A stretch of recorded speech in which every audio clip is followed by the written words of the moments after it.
తీసుకెళ్లినప్పటికీ కూడా నిస్సున్న భారతీయ జనతా పార్టీ ఎన్నికల కమిషన్ అనేక రాష్ట్రాల్లో ఉన్నపోతు మీద వానబడ్డట్టుగా భారతీయ జనతా పార్టీకి సంబంధించి నాయకత్వం ప్రజాస్వామ్యాన్ని కాపాడాలనేటువంటి ఆలోచన వైపు కూడా చూడకుండా ఎంతసేపు అధికారంలోకి రావడానికి అందుకే ఈరోజు దేశవ్యాప్తంగా ప్రజాస్వామ్యాన్ని రక్షించే పార్టీగా ఆనాడు స్వాతంత్ర ఉద్యమంలో స్వాతంత్రాన్ని సాధించడానికి దీర్ఘకాలిక పోరాటం చేసి ప్రాణాలు అర్పించినటువంటి త్యాగమూర్తుల వారసత్వంలో ఉన్నటువంటి పార్టీ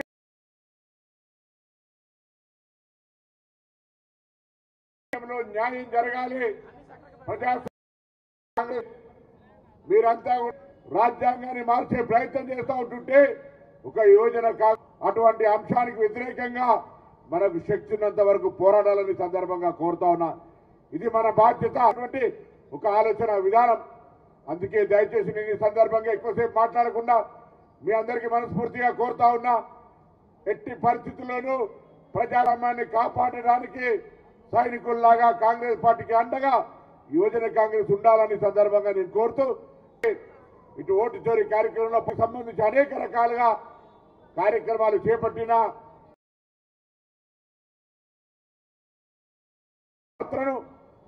హైదరాబాద్ ఇన్ఛార్జ్ మంత్రిగా అభినందిస్తూ మీ అందరికీ ధన్యవాదాలు తెలియజేస్తా ఉన్నా. అదేవిధంగా ఈరోజు ఇప్పుడే మక్క దగ్గర జరిగినటువంటి యాక్సిడెంట్ లో దాదాపు 42 మంది చనిపోతే అందులో 16 మంది హైదరాబాద్ సంబంధించిన వాళ్ళు ఉన్నారు.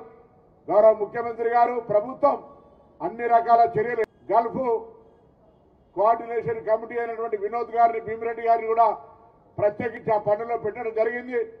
అన్ని రకాల చర్యలు ప్రభుత్వం పక్షాన్ని తీసుకుంటూ వారికి సానుభూతిని సంతాపాన్ని కూడా తెలంగాణ ప్రభుత్వ పక్షాన్ని వ్యక్తం చేస్తా ఉన్నాం. ఇదొక దుర్ఘటన. ఈ దుర్ఘటన ప్రభుత్వ పక్షాన్ని వ్యక్తం చేస్తా ఉన్నాం. ఇదొక దుర్ఘటన.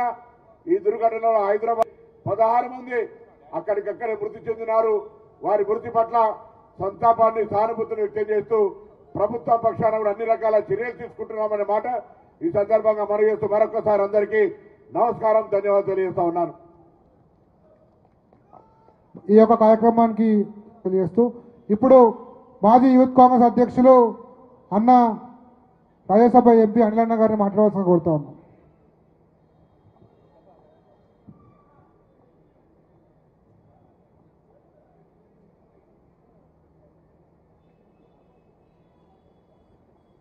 ఈరోజు నాయకుడు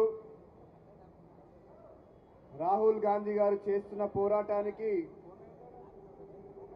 దేశవ్యాప్తంగా తిరుగుతూ ఈరోజు మన తెలంగాణ రాష్ట్రానికి వచ్చేసిన కాంగ్రెస్ అధ్యక్షులు అదేవిధంగా వేదికపై ఉన్న పెద్దలు ఏఐ పెద్దలు సంపతనగా ఉన్న యువజన కాంగ్రెస్ అధ్యక్షులకు ఉపాధ్యక్షులకు ఇన్ఛార్జ్ ఖాళీద్ గారికి ఇక్కడికి వచ్చేసిన యూఎస్ అసెంబ్లీ అధ్యక్షులకు డిస్ట్రిక్ట్ ప్రెసిడెంట్స్లకు అందరికీ కూడా నమస్కారం. చూశాం విషయాన్ని అడ్డం పెట్టుకొని భారత్ జోడో పాదయాత్ర చేసినప్పుడు ఏ జోడోలో మనమందరం కూడా నడిచిన విషయం మనందరికీ తెలుసు.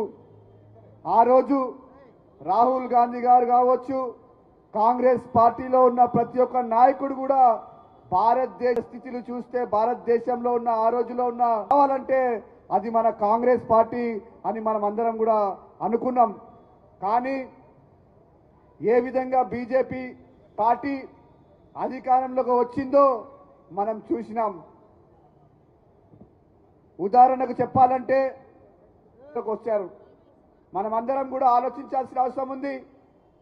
ఈరోజు ఈ యొక్క ఓటు చోరీని ఆపాలంటే కానీ మనం ఆలోచించి చూసినట్లయితే ప్రతి ఒక్క సామాన్య పౌరుడిది, భారతదేశంలో ఉన్న ప్రతి ఒక్క సిటిజన్ది ఈ యొక్క బాధ్యతను కూడా ఈ వేదిక నుంచి మీ అందరినీ కూడా కోరుతున్నాను. ఎందుకంటే ఈరోజు మనం ఒక ఉదాహరణకు మొన్న బెంగళూరు పార్లమెంట్ని కూడా ఉదాహరణకు చేసి అక్కడ జరిగిన ఓటు చోరీది రాహుల్ గాంధీ గారు దేశానికి మొత్తం కూడా చూపెట్టడం జరిగింది. ఒక ఇంట్లో దాదాపు 100 ఫేక్ ఓటర్లను చేసి వాళ్ళని తీసుకొచ్చి ఓటింగ్కి తీసుకొచ్చిన ఘనత బీజేపీ నాయకులది. అంతేకాదు ఈరోజు మనం చూసాం మొన్నటికి మొన్న బీహార్లో కూడా ఎలక్షన్స్ రిజల్ట్స్ వచ్చాయి. ఏ విధంగా వచ్చిన రిజల్ట్స్ మనందరికీ తెలుసు. వారందరూ కూడా ఎస్ఐఆర్ పేరుతోని ఏ విధంగా ఓటర్లను అందరినీ డిలీట్ చేసి వాళ్ళ ఓటర్లను ఏ విధంగా డిలీట్ చేసి అదే విధంగా ఫ్రెష్ ఓటర్లను ఏ విధంగా చూశాం. చాలా దురదృష్ట శాతం ఏంటిదంటే ఈ యొక్క విషయాన్ని ఏ విధంగా ఇన్ఫ్లుయెన్స్ చేస్తున్నారంటే రేపు ఈ యొక్క విషయాన్ని మనం కోర్టులో తీసుకెళ్లినా కూడా కోర్టు కూడా ఈరోజు ఉన్న పరిస్థితుల్లో బీజేపీ అధికార పక్షాలనే మాట్లాడిన రాహుల్ గాంధీ గారికి మనం అందరం కూడా అండగా ఉంటూ ఆయన ఇచ్చిన పిలుపుని భారతదేశంలో ప్రతి గల్లీ పైన ఉందని కూడా ఈ సందర్భంగా తెలియజేస్తూ మరి యువజన కాంగ్రెస్ మిత్రులందరికీ కూడా మనందరి పైన కూడా ఒక పెద్ద బాధ్యత ఉంది. ఎందుకంటే భారతీయ జనతా పార్టీ ఈ దేశంలో రాజ్యాంగ ప్రజాస్వామ్యాన్ని తుంగలో తొక్కి ఓటు చోరంలో ఏర్పాటు చేసుకున్నటువంటి భారీ నిరసన కార్యక్రమం ఇది. కాబట్టి మరొకసారి అందరూ కూడా వెనుక ఉన్న వాళ్ళు ముందర కూర్చోండి.